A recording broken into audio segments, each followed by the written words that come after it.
Okay, very good. So we will go and talk about TMN staging a bit. I'm just preparing for things to do and see. Okay. So today's everybody here, NTU side. Is everybody here?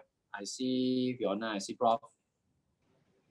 LinkedIn. I don't know whether I can see. Is LinkedIn around? Do I need to wait for anybody?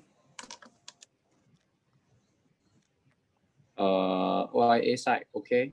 Our side here already, right? Yes, well, yeah. Okay.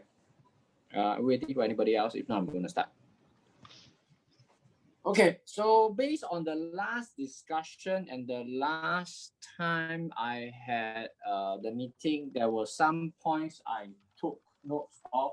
Essentially, today I want to go through this thing, the TMN staging versus staging. TMN versus stage, different thing. Biopsy versus frozen section, and TRUS biopsy, which is something that's unique only to the prostate cancer. Very quickly, we'll cover the cytoreductive surgery as well.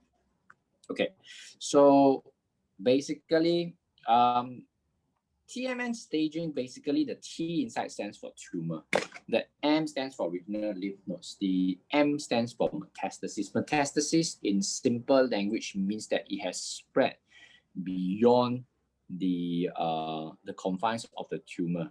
So very many cancers have many different ways of doing T. You can imagine, depending on where the cancer is, the AJCC, we keep hearing about this word. It stands for the American Joint Committee on Cancers. Basically, a bunch of wise old men had sat down many years ago and decided, hey, we need some way to harmonize the way we describe cancer to each other, not just within my specialty, but when the head guy talks to the leg guy talks to the tummy guy, and tummy guy talks to the urine guy, everybody can have a basic common understanding. Even if I don't understand the specific of the lesion or how bad it is, I can use some T staging. I say the TMM secret password. Basically, the opposite side can have a rough idea. This is a bad or good cancer. This is an early or late stage cancer. So pretty much that's generally. Sorry, AJ. Yeah. Sorry for interruption. No problem. LinkedIn is waiting at the lobby. Oh, sorry. Yeah. Okay. You cannot see that, probably.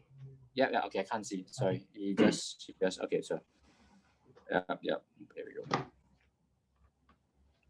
So pretty much as I was saying, essentially the TMN staging was actually a way for people to talk to different individual specialties and figure out what things they were talking about.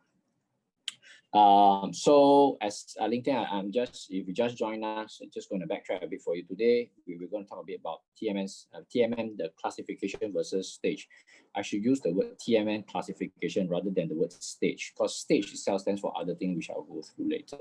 As I was telling the rest of the group, the TMN was essentially developed so that a different specialty can actually talk to each other and have a common understanding of how good or how bad a cancer is, how aggressive or how benign it is, even if you don't know the specific of each other's cancer. Because after all, we are specialty-based training. I'm very well versed in the field of urology, which is the urine side. The other people, I may not be so well versed in the colorectal. I may not be so well versed in the pancreas cancer, the lung cancer, the brain cancer. But naturally, when we developed the TMN staging by the AJCC, which I circled below down here, it was a way for everybody to understand what everyone was talking about. So the TMN in T stands for tumor, the N in the N stands for the regional lymph nodes, and the M stands for metastasis. So as you just came in, I'm just going to say metastasis basically means spread. Okay, so this standard and this whole format and categorization of cancers has been used for the longest time, and pretty much it has worked quite well.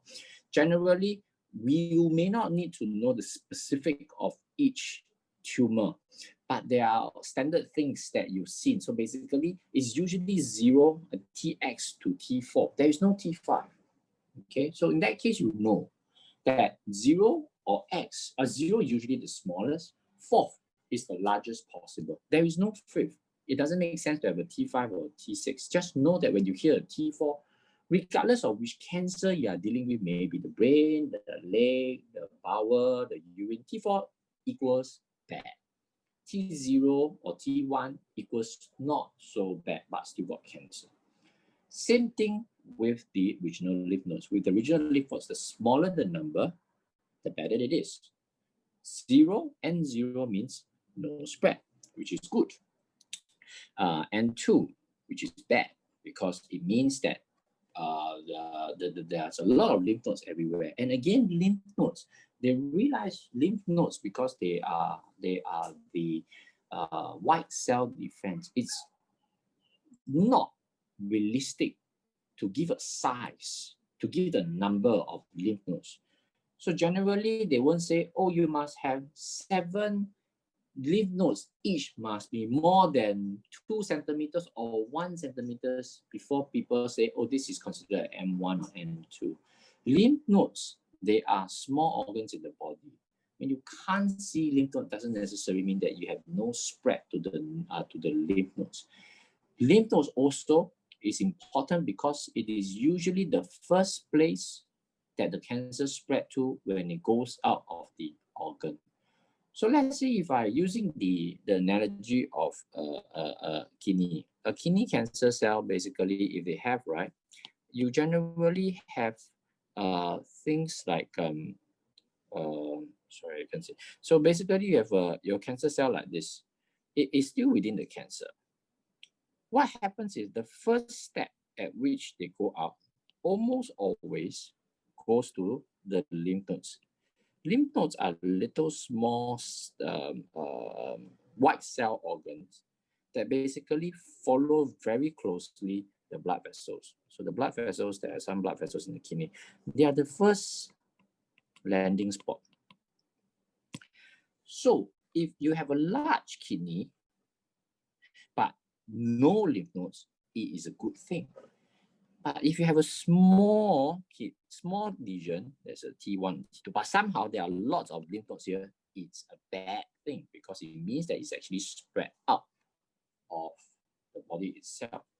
Okay, so just remember that for now. So lymph node basically is simple N0, N1, N2. Okay, there is no N4. In some cases, there are N3. Okay, but generally 0, 1, 2. Okay, again, you don't have to know the specific, but you hear this, or you see this in the context that you do, you know it's bad news. Okay, go on to M. Now we're talking about M. M is even more simpler. What does M mean? So M essentially would mean whether a 0, again, the smaller the number, the better it is. 0 means there's no spread. M0, that's always a good thing. M1 means there's a spread. And when there's a spread, it means it's spread. The difference between the big M and the small m is M means that it's spread to the surrounding organ. Let's say this is the liver on the other side, or it could be on the same side, and the spleen here. There is essentially a lesion that's gone to either the bone, the kidney, or it has gone to the spleen or the gastric.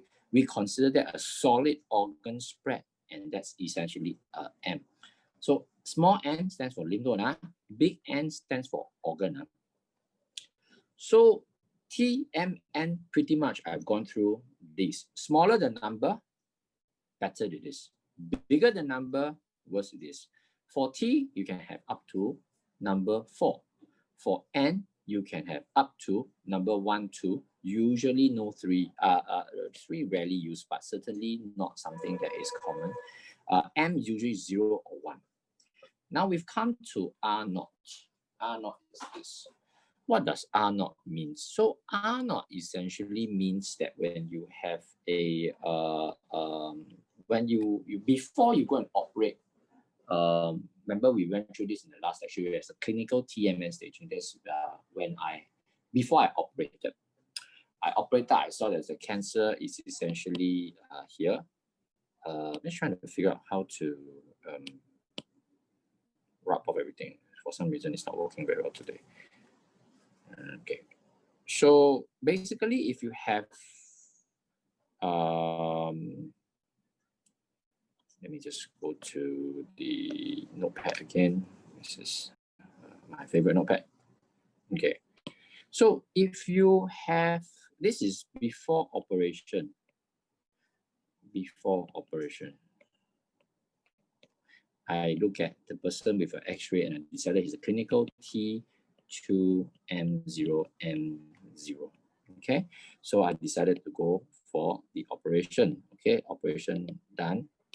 And basically the specimen is inside on top of the table and there's a big fat tumor here. Okay.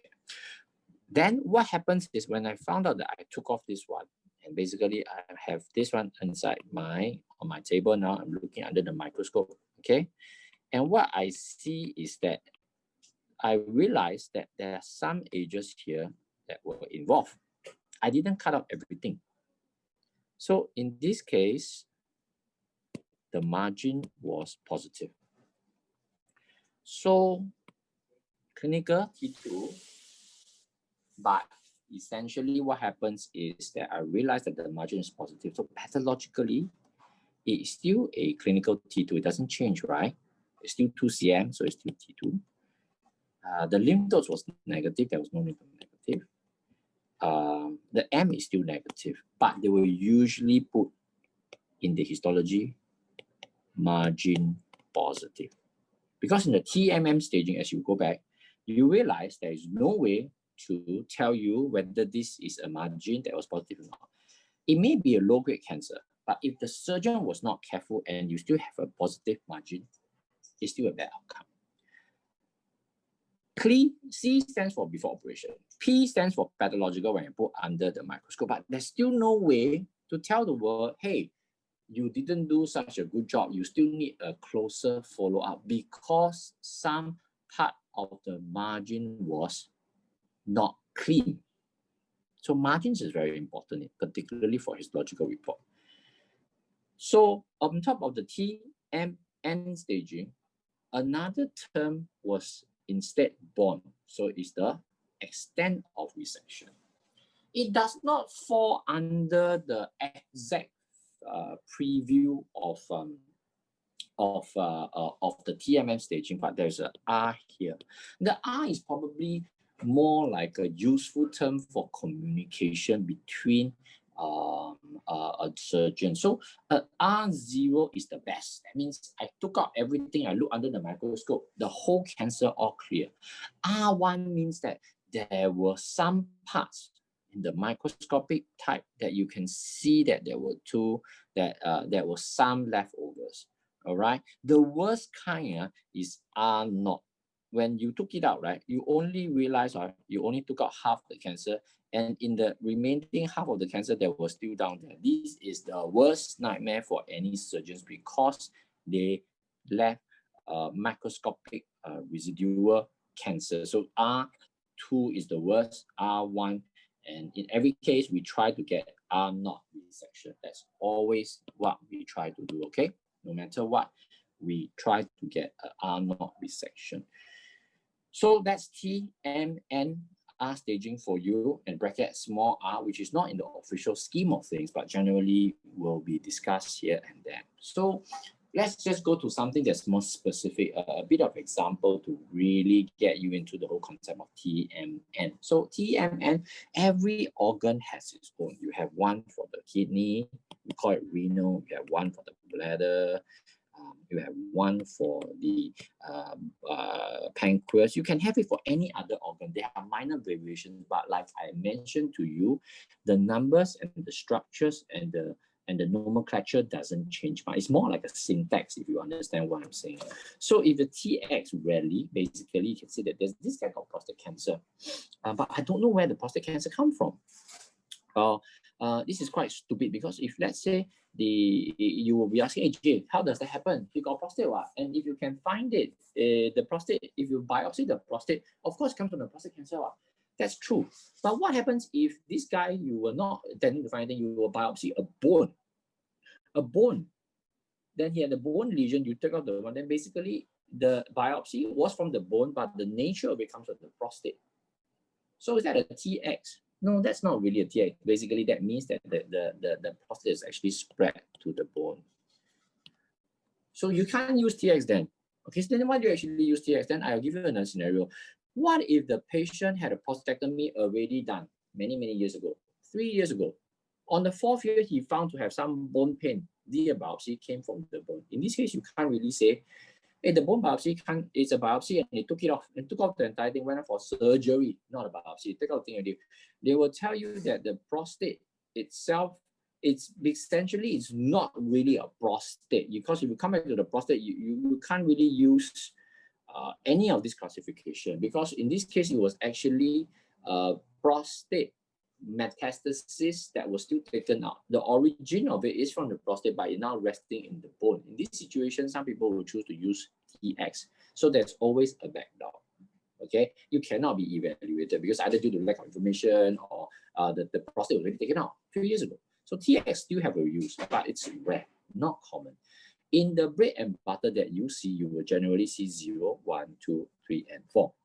The classification are as such. I won't go into too much details as to why prostate classification, why, and it's not your job to remember everything, because there are sub-classification, as you can see. Two can go into 2A, B, C, and all that stuff, and even one has 1A and 1B. It's not your job to figure it out. Okay, that's why you have the big book of the AJCC classification that Hong Kong has, and basically there's a collection of all the possible cancers that you can potentially find it, classify it, and then basically it get updated every 4 to 5 years. So as of now, we are in the 7th edition. The big book that Hong Kong carries around, I've shown you before, is a big dictionary. That's what data registry people live on.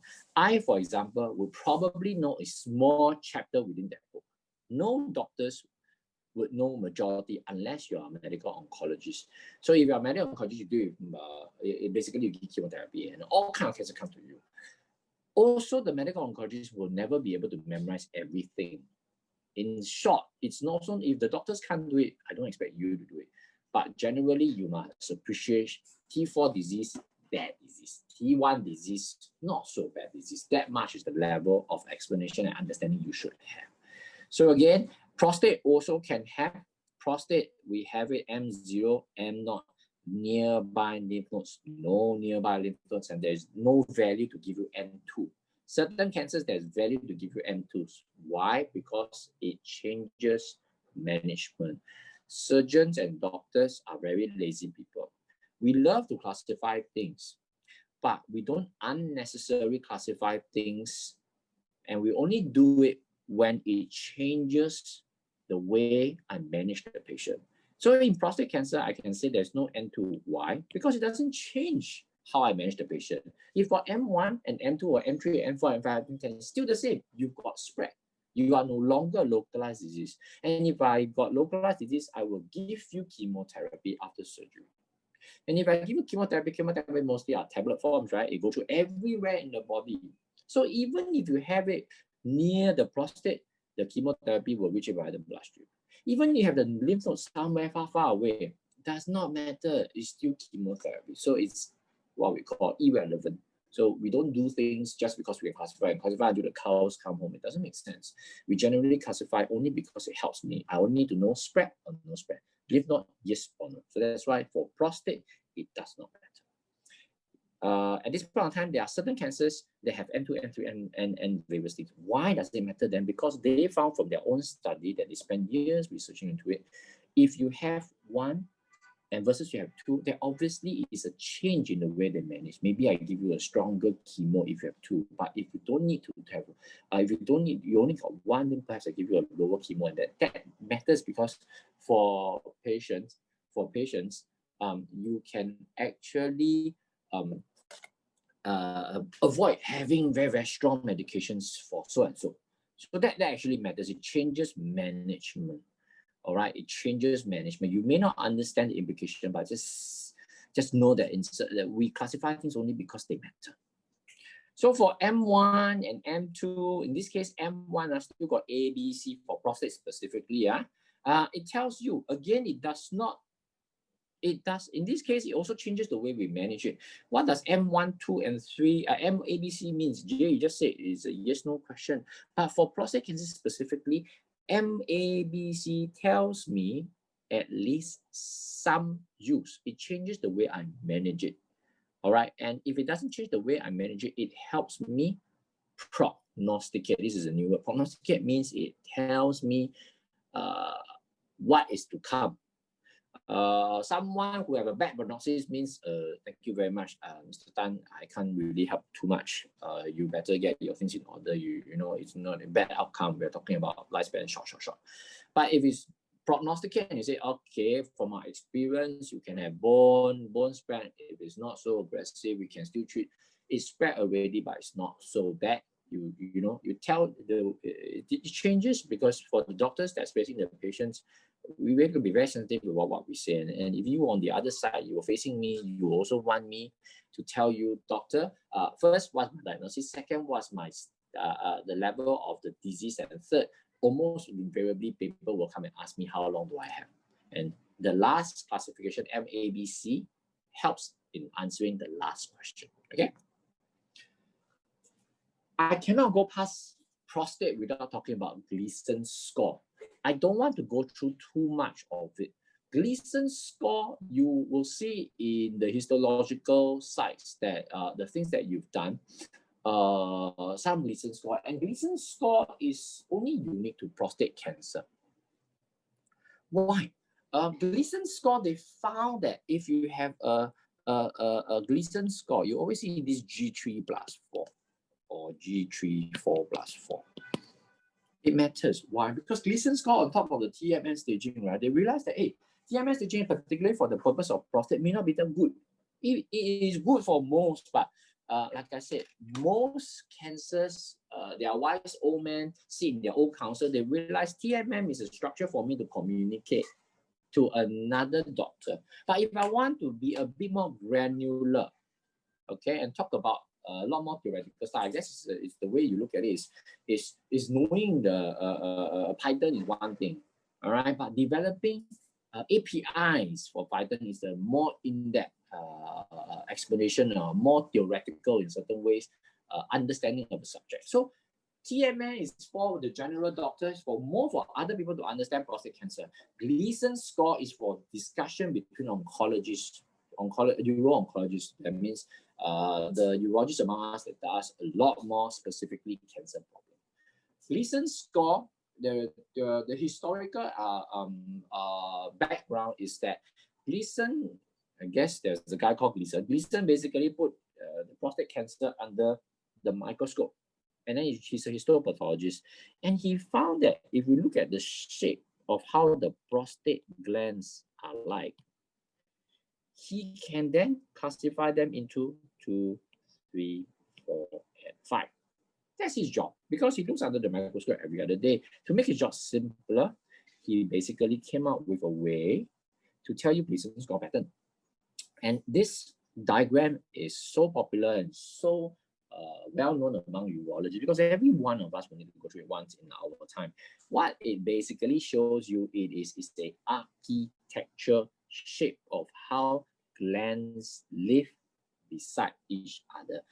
Pretty much one is the most normal. That means to say these are how prostate glands are generally live side by side, beside in their neighbor, very, very good. As you progress 2, 3, 4, and 5, you find that they get more and more messy. Different shape starts coming out. It's no longer the circular shape. We're not talking about uniformity here, but generally you can see an architecture. The architecture of the cell starts to change, basically become an ugly beast by the time you reach here. So here is just basically beautiful. But once you reach here, it becomes more and more ugly. You can't really tell that this came from this. You can't tell because the architecture is totally destroyed.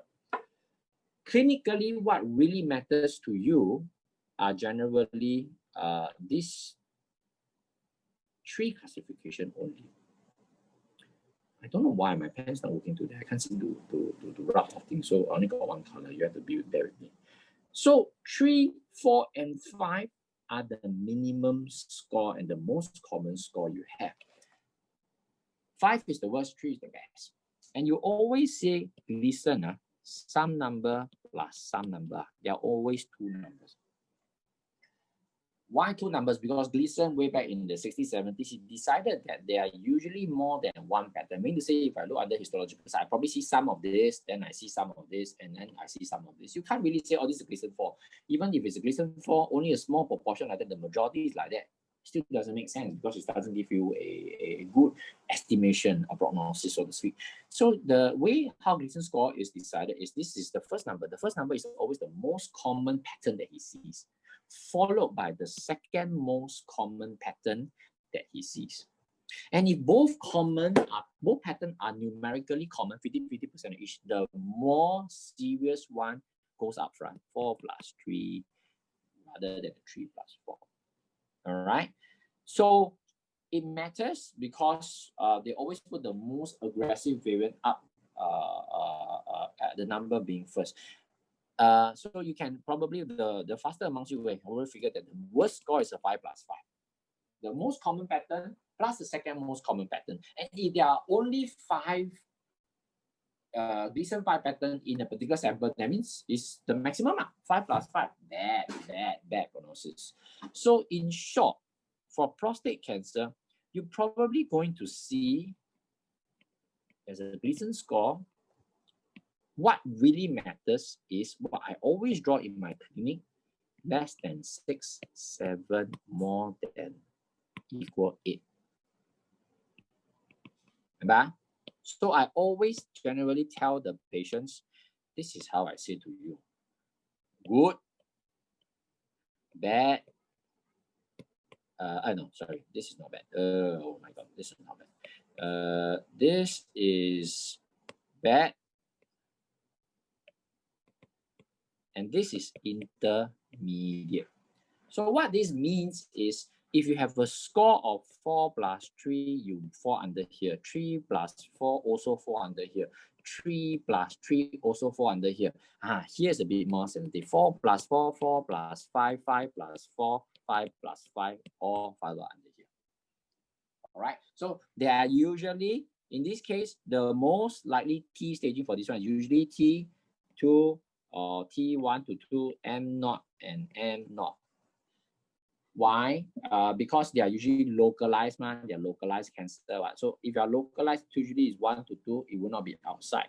So can you imagine if I actually have T1, but a person with a T1 lesion that is a Gleason 3 plus 4, 3 plus 3 is very different from a cancer that is like that. Very different. Very different. And that's why Gleason score is very helpful, because we realize that the TNM staging, because it's a generic package for all the cancers, is still not that granular enough. But I don't want to come up with another score called the XYZ score, because everybody went through medical school learning the general same structure. So it's kind of like a syntax, but with a bit more advanced. So we always, and that advance we found that is very helpful to us because it changes the way we manage. This one versus this one, timing is of essence. When you do the operation, do I have to do it tomorrow? Can I wait 3 months? Can I wait 6 months? All these things come into play when you know a bit more about the cancer. So we try to be granular as and when we can.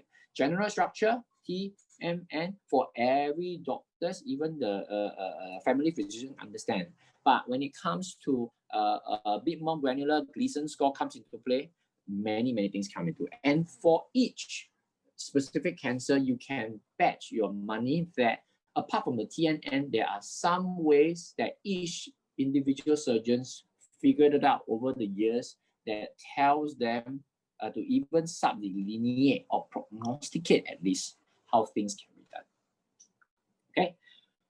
TMM is dynamic. They are not static. Hong Hong's book is 7th edition. That means there are previously 6 more editions. I can't remember when TMM, I don't know when TMM was started, but probably in the 60s and the 70s. So obviously, before that, there were probably some previous edition, but you can bet your last dollar that essentially that there are different variations prior to this. Just give me a second. I'm just going to reply a clinical message. We'll call you soon.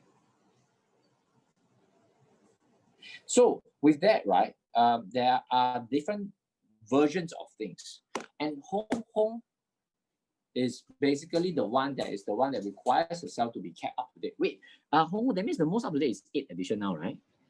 Yeah, 8th edition.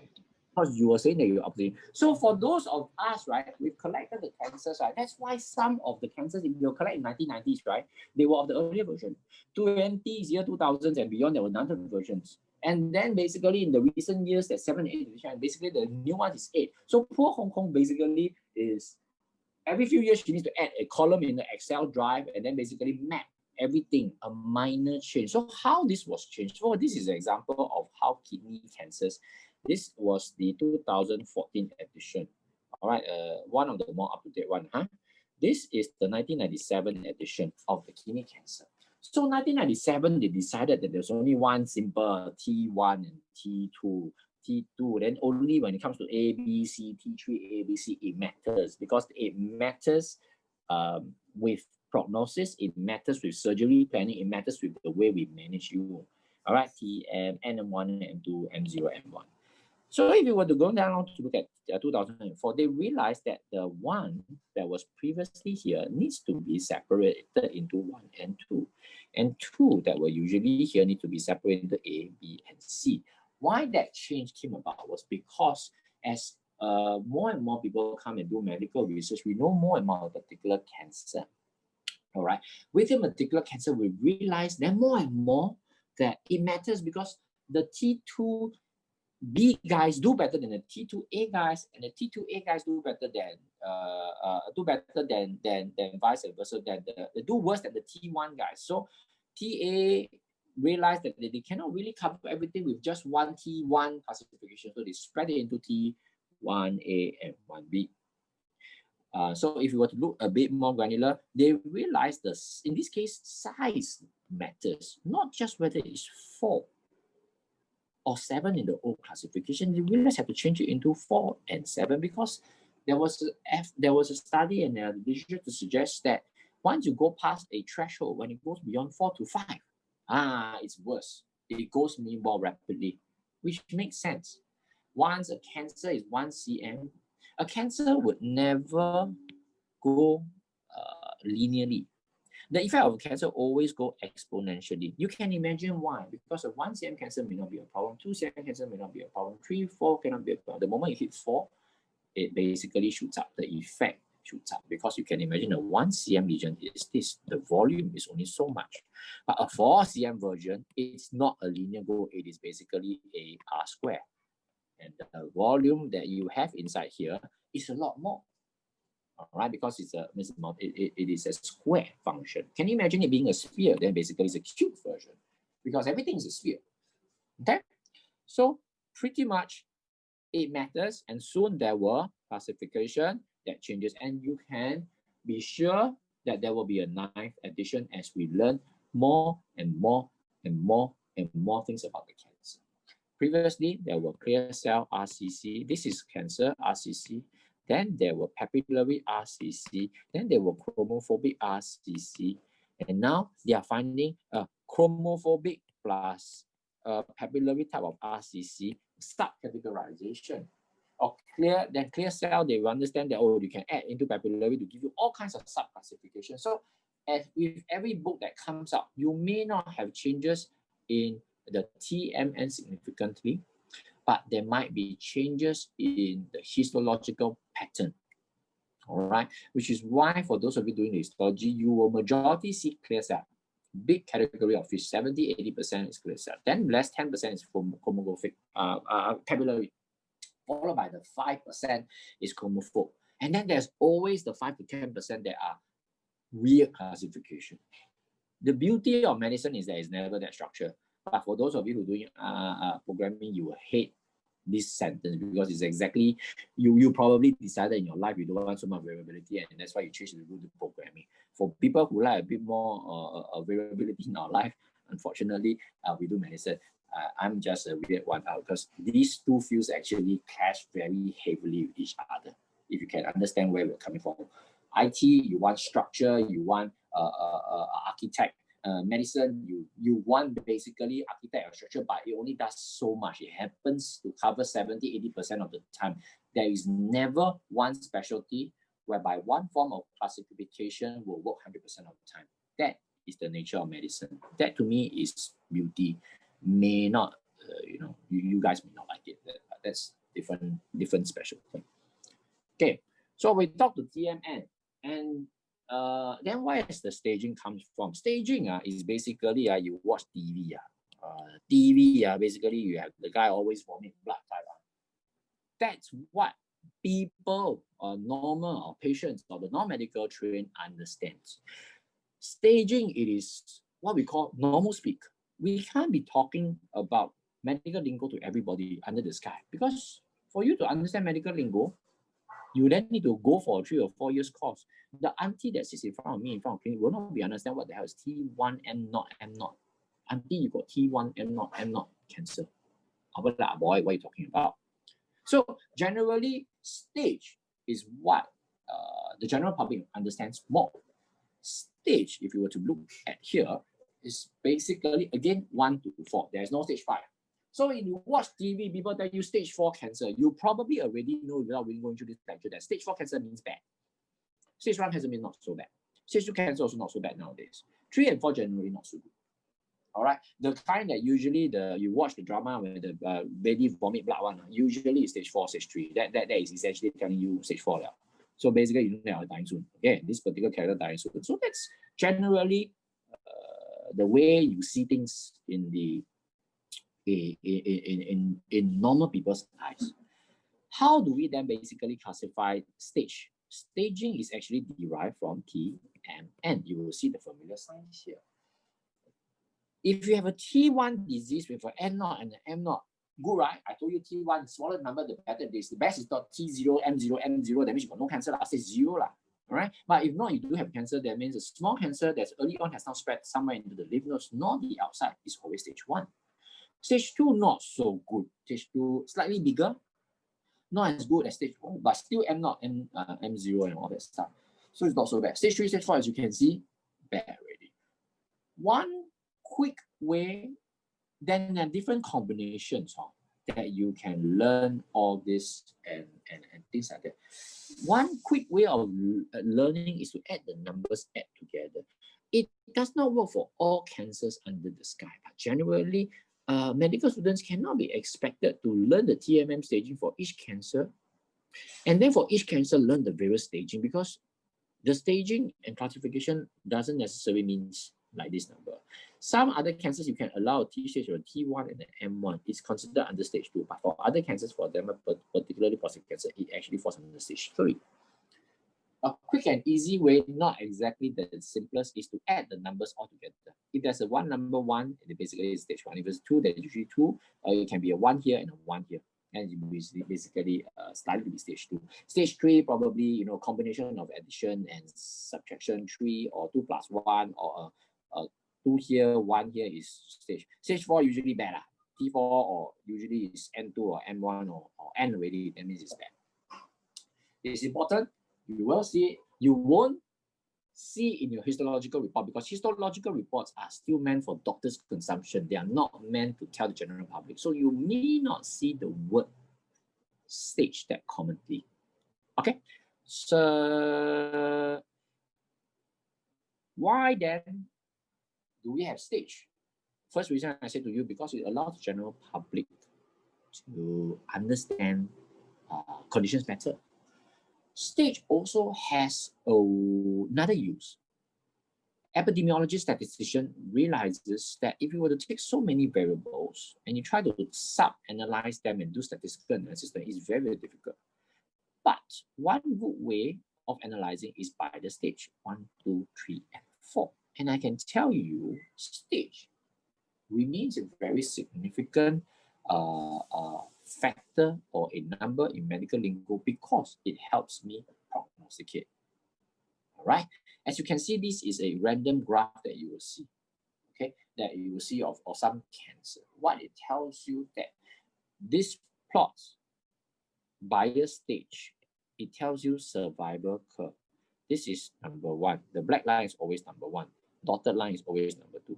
And if you watch this kind of plots often enough, you will realize the higher the number here, the better it is. You want it to be here. You do not want to be here, because it means how many people survive, percentage of survival after 1 year, after 7 years, after 8 years. So if you are stage 1, it means you are likely to survive. So you can see stage 1 cancer after 3 years, your likelihood of survival is around 90%. If you are stage 2, it's probably 90%. If you are stage 3, it's less than 80%. If you are stage 4, good luck to you. You're probably not going to be around very time soon. All right. So it is useful because it allows me to prognosticate and tells me how much time I have. Obviously, to the patient, it means a different thing. All right. Same information, useful in different ways by different people. All right. So stage, as you can see from here, has a role to play. It tells you a lot of things, particularly for the patient. Okay. So with that, I finished TMN staging. Or generally, TMM is one kind of staging. Staging is staging. So I need to apologize. I keep saying the word TMM staging. It's the correct word is probably TMM classification and staging. Different things altogether. But lingo, we always end up doing it. In just one thing I want to carry up, you will basically see this ISUP classification recently. For the one that's dealing with prostate cancer. Just very briefly, why ISUP came about is essentially due to this phenomenon that we see here. They go by grouping. Why? Because previously, in 5-10 years ago, when I started training, people just say, "Oh, classification 7, Gleason 7 cancer, Gleason 8 cancer, Gleason 8 and above cancer bad." I told you, Gleason 7 was intermediate. So what happened was some smart guy went to look and ask this question: is Gleason 3 plus 4 equals to Gleason 4 plus 3? And the answer is no.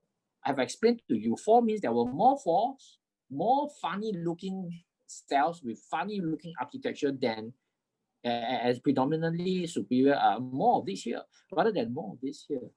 You can roughly guess that the survival benefit of these two cancers are not the same. And true enough, it was not the same, but people just say 7. 7, yeah, 7 were numerically correct. So ISUP came about because they found out that 7 was a bad misnomer. It doesn't make sense to give you 7 Gleason cancer, because Gleason 7, 3 plus 4, different, very, very different in terms of survival benefit from 4 plus 3. So they came out with grouping 1 to all the way to 5. I myself is not very familiar with how this grouping came about because it came after my time. And I can bet your last coin that you will see, if you're working in the healthcare line, you will see more and more of this classification. But as I explained to you, if you understand the basic structure and architect, your role is not to know everything in detail, but roughly the general architecture. The smaller the number usually means it's not so good, not so bad. The bigger the number, it means it's bad. So again, this one, why? Because it was used this to delineate between 2 and 3, group 2 versus group 3. So group 3 means 4 plus 3. This one falls under 3 plus 4. And they decided that they needed this kind of grouping because they wanted to differentiate between the 3 plus 4 and 4 plus 3, because just by numerical value alone, 7 can be very, very confusing. It doesn't matter whether it is 4 plus 4 or 4 plus 4. It doesn't matter whether it's 5 plus 4 or 4 plus 5. Why? Because they originally were lumped under the bad group to begin with. So it really didn't matter this. But here they realized survival benefit mattered. The survival probability matter if you were talking about this one versus talking about this one. Bigger survival because of the 3 plus 4. So that's why you got the ISUP. Okay? With that, I would basically end the part on TMM staging. Any question as of this stage? I'm a bit worried about time today, so again, I don't want to go past too long. So if we cannot finish everything, we will move it to the next lecture. All right. So TMM staging. Again, no questions. Dr. J. Okay, Tom, question, finally. My question is that the current data has the column Gleason score for primary, secondary, and tertiary. So is it the same as the GB3 plus 4 that you mentioned? Yes. Good. Tertiary, plus tertiary score. So primary is this one, primary. This one is secondary. This one is usually tertiary. And the reason why tertiary is not common. Tertiary only comes into the picture when they found that they had pattern 3, pattern 4, but they found some other very aggressive variant, small cell, sarcomatoid. Like I said to you, right? Medicine is an evolving field. We try to classify things that we can classify, but that usually works for 70-80% of the time. It never works 100%. So even for the generic garden variety Gleason scoring, 2 numbers will be involved. Sometimes you see a tertiary. A tertiary is the kind that they say, hey, this is a 3++, but hey, wait, I found something that is not traditionally seen. And guess what? These ones from my previous experience from other cancer cells, from other cancers, they found that they are very, very aggressive. So usually tertiary, you put it inside there. Generally, it is a bad prognosis because this one means mass alert. Like I said, doctors are very, very, very lazy people. If it doesn't matter to you, it doesn't change your management, we won't put it in. We put it in means that's not so good. So am I right? Hong confirm this. Basically, if it's a tertiary score, they are exceptions. They should be classified. They should be classified under exceptions. We don't expect you. We expect you to pick up the generic 3+4. The run of the mill 80% of the things. Okay. Tertiary probably not fair, huh? Agreed. Any other questions?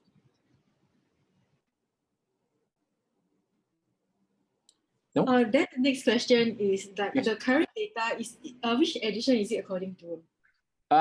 The one that you have is predominantly 7. Hong, you want to give a breakdown, rough estimate? We are trying to convert to 8. And Hong has been rushing to convert. Yeah, for Gleason score, we didn't expect to give ISUP classification. We just remain Gleason score primary pattern, second pattern, and the tertiary pattern. That's all. But tertiary pattern, not a majority, a small number. Yeah, just small number. If able to identify, yeah, if able to identify, then identify. If not, it's okay. Yeah, we won't penalize you for that. This one is tertiary. Tertiary means that the guy who sits under the microscope for years and years obviously can't figure it out, and it's probably not fair to you guys to figure out too. Okay, good questions. Anything else? Maybe just one. Yeah, Prof. Yeah, maybe just one clarification. I missed that point. You mentioned about the margin, right? Margin positive, yes. Negative. And then there's also the M stage is the distance. Yes, these are 2 different concepts. Different. Margin, if it's nearby, margin means I didn't cut everything out. It means there's a technical issue. The surgeon didn't cut everything out. It's nearby, and we're talking about nearby. We're talking 1 cell or 2 cell thick. When we're talking about M, distant metastasis, it usually means that it's a solid organ in another organ or far, far away in another galaxy. It's certainly not something that I can cut nearby here. These are margins. These are distant. So different thing. Good question. Anybody? Okay, so now we go on to section, biopsy section versus frozen section. That it probably tells you a bit about what we were talking about just now. What's frozen section and what's biopsy and normal section? So when in the context of this of our work, again, this is before operation. X-ray, still looking at X-ray, clinical staging. We are the clinical stage. If let's say this guy has a kidney tumor, and we want, or a prostate tumor that we want to do a biopsy to confirm what is going on. Before, I mean, we're not too sure. We want to go inside, we stick a needle inside. And what we normally do, for example, in the context of kidney, we can do a needle biopsy. All right, we take a sample of the needle, put it under the microscope, again, put under the microscope, and then we go and see what is it. All right, that's a biopsy. Same thing can be done for bone, same thing can be done for prostate. It's basically a needle. A needle tells me certain things. It tells me the cell and the histological. Pretty much similar to what is shown here. Put under it a routine section. So after you take a very, very thin core needle of the sample, right? What you usually see is that it's a core big needle. We take some samples, a piece of the flesh out, and then we prepare it, we stain it with different colors. That's why if you're a histopathologist, right, you see a lot of colors, and colors are their favorite. They use different stains to stain different type of tissues in the body. Some pink, some red, mostly purple and pink, different shapes. They also use the colors to go and figure out various stains. You will hear Ki67, or this stain, that stain, this cyto green stains, or whatever, cyano green, CG stains, and whatnot. These are, over the years, the histopathologists found that to add certain colors, they differentiate certain cells, and those cells come out. Then they look at the cells, then they look at the shape of the cells, they look at certain a side of the cell to give you more information. All right, these are generally histopathologists. Histopathologists can come from two kinds. So the normal routine section, we call it routine section. Routine section can come from biopsy or histology. Difference. This one comes from a needle core, a testing before operation. This one usually is the cancer all cut out already. Bigger sample after op. All right. Routine section, okay, is basically when I have all the time in the world, I'm not in a rush, I can stain everything that I want to stain in a slow, controlled manner. I can slice it until very, very thin, put it under a glass piece, put it under high power microscope, stain, prepare, takes 3 to 4 days, stains, and this is essentially the routine stain. But people ask sometimes when I'm inside a body, this is a pictorial representation of a body. And basically when I'm cutting an organ out, all right, and I wonder,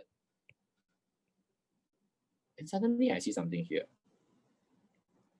another thing here, all right, or I need to know whether I've cut everything fully already. So let's zoom in here.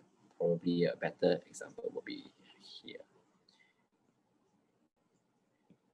These are the cancers I already cut until like that. Fair enough, I'm very sure. But this is a pictorial representation. How do you actually tell intraoperatively when everything is wet? We don't. We can't. So what we do is after we cut out this part here, this one is a lobang here. Sometimes we take another segment of tissue here and send for testing. We call it frozen section. So frozen section, if you already heard what I say, it means the patient is currently on the table. I cannot wait for 3 days. I cannot wait for you to prepare.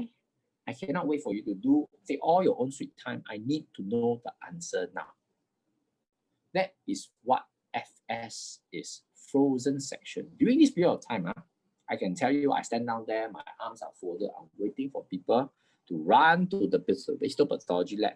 The histopathologist will basically do sampling to come and tell me an answer, yes or no, got or don't have cancer. If got cancer, I cut even wider. If no cancer, I don't need to cut. I can close shop everything, patch up everything, put the things back into place and go and proceed with the closure. But as you can see from the pictures here, the routine section, because it's given enough adequate time to be processed, has a very good outcome. The frozen section on this side, not so good because it's been quick freezed so that it solidifies over one plane, stain very quickly, not all the stains in the world, whatever quick stain that you can do, it essentially tell you architecture. And even so, the frozen section may not be able to tell you. Sometimes they say equivocal. And I can't blame the histopathologists. They say, there you go, like, huh, equivocal, then how? Obviously, I would like the answer to be no, but sometimes it's yes. It's not so bad. Yes means cut some more. But it's irritating things when it comes is cannot tell, not sure, equivocal. And I get this in the middle of my operation too. So don't feel sad. I'm not bullying you all. We get the same treatment from my own peers too. And frozen section, they can't tell you so good because it's not ideally prepared. So there is a fundamental histological difference. That's why some histological reports you will see kidney cancer. These margins were not this. Then you can see frozen section. Then you can see full histology or routine histology. Microscopic description are always routine histology. Frozen sections are always thin sliver that they do not report on too much on because they are not ideally prepared. If they're not ideally prepared, they are not going to put their head out and say, this is the architecture is like that, and so on and so forth. So no, you can safely assume microscopic are for routine section. On top of that, you may have an additional section called the frozen section. The frozen section usually is histopathology add together with the final report, so as to be able to tell you that this gentleman inside the operation, we took it out. The margins on the sample, the margins, what Prof was talking about, the margin on the actual sample was positive. This margin positive. But we had a frozen section that confirmed that the margin was negative. What does that mean? It meant that the sample that came out was literally touching. But if you were to go back and took another side here that it says it's negative, mean to say it literally is touching. You took everything out, it's just that it was really, really very close. So negative on the FS section is a good thing. It meant that I was smart. It meant that I was careful after taking it out. I just felt that it was not so clear. But to be safe, I took another chunk out. And so the whole thing considered as an R not resection. If you left a bit of cancer back here, there were cancers on the border. That's what we call a R1 resection. If you didn't, so sometimes you will see this, the margins were positive, but the patient, they did additional frozen section. The frozen section came back to be negative. It's still a good outcome. Again, it probably doesn't really matter to you guys, but know that there's a subsection called the frozen section. The frozen section probably just lets you know what happened. And you can probably guess that if you see a frozen section, it meant that the surgeon wasn't really very clear, or there was some doubt. And to be safe, he took an additional bit of tissue after the tissue has been resected to go intra and then test it for testing. So frozen section almost certainly tells you one thing: it was done inside the operation, and that it was very close, too close to be caught. That's why the surgeon did what they do. Okay, so that's the difference between a frozen section and a routine section. Okay. Any questions so far?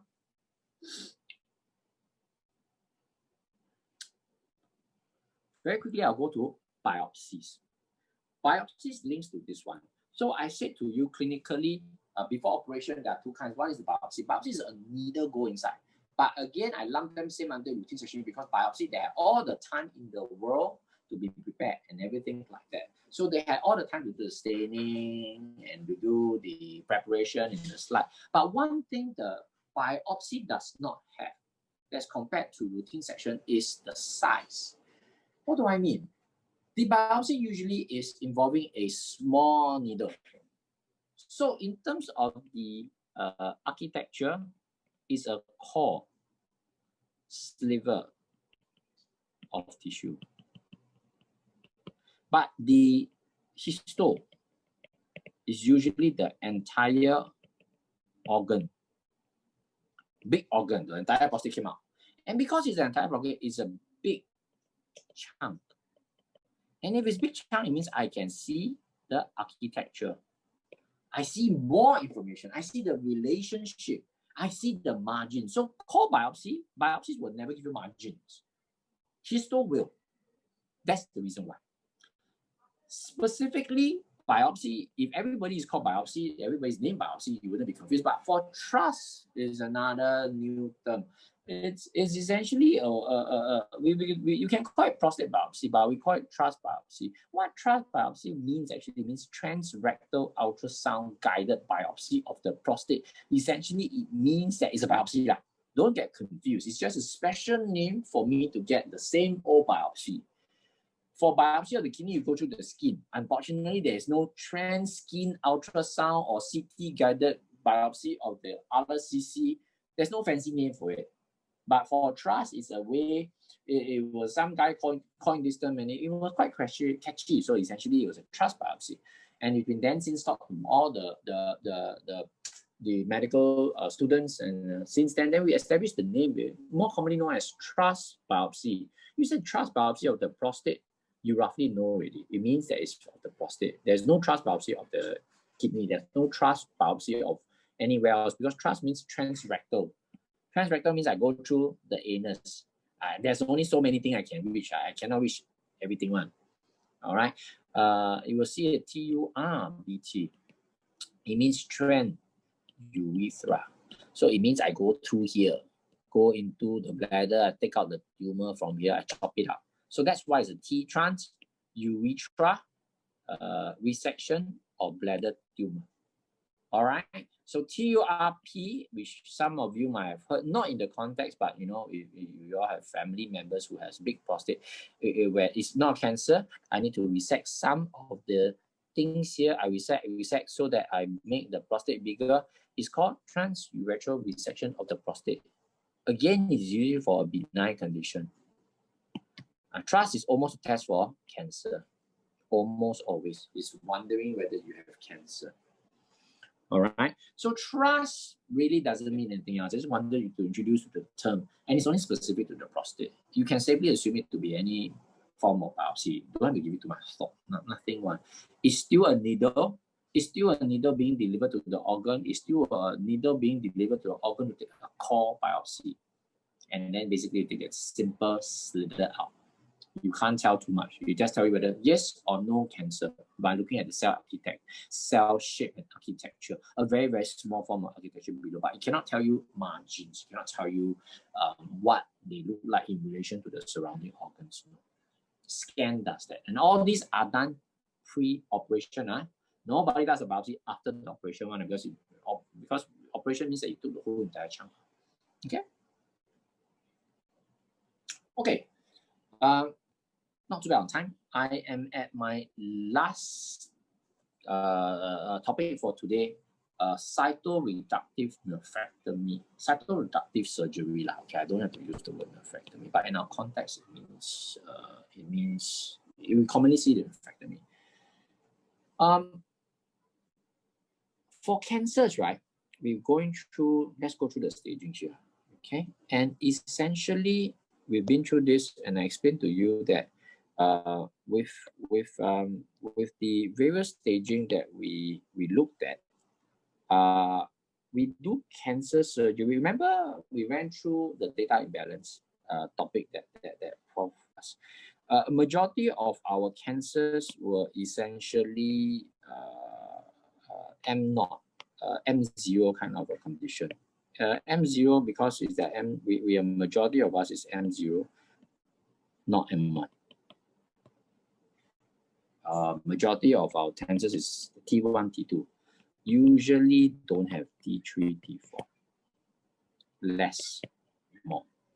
Why? Because surgeons generally, we only operate on cases that we can give you a not resection. now that's also why you hear on general media and sometimes in the show, oh, it's inoperable cancer. Because there are cancers out there that is really inoperable. This is the kidney on the left side. Above it is the gastric that you eat. Can you imagine if a cancer that invade into here? You can take away the cancer of the kidney, but you cannot take away a chunk of the gastric, because you still need to swallow and gastric. You only have one. There's no spare. Kidney still got spare. So they are inoperable cancers because they are T3, T4, or even M. You can consider this even M. Prof, I said to you just now that they generally are away, but there is nothing to stay. It is basically still considered a spread because you spread into another adjacent organ. And there's no way you can get a good margin out of this because you can't leave a gaping hole in the gastric because the gastric juice will dissolve yourself. And you can't. Then basically this kind we don't operate. We call it inoperable. We know that it's not going to be a good thing. Right? That's why it's inoperable. And we don't even bother. Where we can, we generally try to get a R-not resection. There are exceptions to the rules. And that's why you probably hate me. There are exceptions to the rule. Cytoreductive surgery is one of them. It means that even though the kidney cancer has spread to, say, the lungs, I will still go and operate. Most other cancers, we don't. Once you spread, just want to take chemo. Once you spread, there's no need to make you go through surgery because we know it's causing you additional pain, but not doing anything else. You cannot basically operate a patient just because the surgeon wants to practice, you know. It has to have benefits to the patient, so it's not ethically correct. So we don't do surgery for metastatic cases. In most situations, there are exceptions, and that's where cytoreductive surgery comes in. The most common context that you're going to see this is nephrectomy, which is kidney cancer. For prostate, we don't bother taking out the prostate. For bladder, we don't bother taking out the bladder. For kidney, we do. What is the definition of cytoreductive? What cytoreductive means that it is basically doing surgery for conditions that has spread to other tissue. It is surgery. Why? Because there are studies out there that say when you take away this one, no doubt this is not a curative intent. It is not a curative. No doubt, but we do. Because there are studies that tell me by leaving this thing inside, it acts as a sink. A tumor sink. Certain cancers, no doubt that it is spread already, right? By reducing, they still give out active hormones in the bloodstream. So some things that you can have, we call it pure paraneoplastic, and it's very common in kidney because paraneoplastic affects the kidney cancers are a very weird bunch of things. Apart from having kidney cancers that cell that eats out the kidney and destroys the kidney function, it also excretes out very, very funny hormones that can cause variation in heart blood pressure, calcium level, HB level, anemia. So apart from having a local effect, which is chewing out the kidney itself, it spreads to the rest of the body and causes bone marrow suppression, anemia. So what we found out was by removing the sink, the tumor sink, the source, the origin, I at least stop all this paraneoplastic effect, hormones from coming out and causing havoc by raising blood pressure, calcium level, decreasing your red blood cells level. So in very rare cases, particularly for kidney cancers, we still do surgery, even if you have been proven to have spread others, because we know that maybe I cannot help you in terms of extending your lifespan. Meaning to say, let's say before the operation, I expect you to have 3 years. Doing the surgery is still 3 years, but yet I will still do the surgery because it gives you a better quality of life for that 3 years. To us, it doesn't mean anything, but to the patient who's every day have to deal with low blood pressure, high calcium level, everyday anemia, by removing the kidney, that 3 years, no doubt it cannot be improved. If you survive the surgery, at least by 3 years, will have maintained a minimum QOL, quality of Okay, with that, we'll probably end the discussion for today. All right, any questions?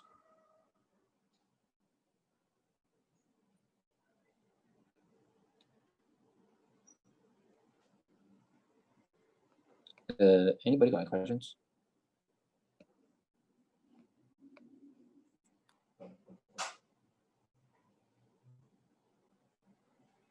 Hang on, where's everybody? Okay. No? Yes? Maybe? Are you all still with me?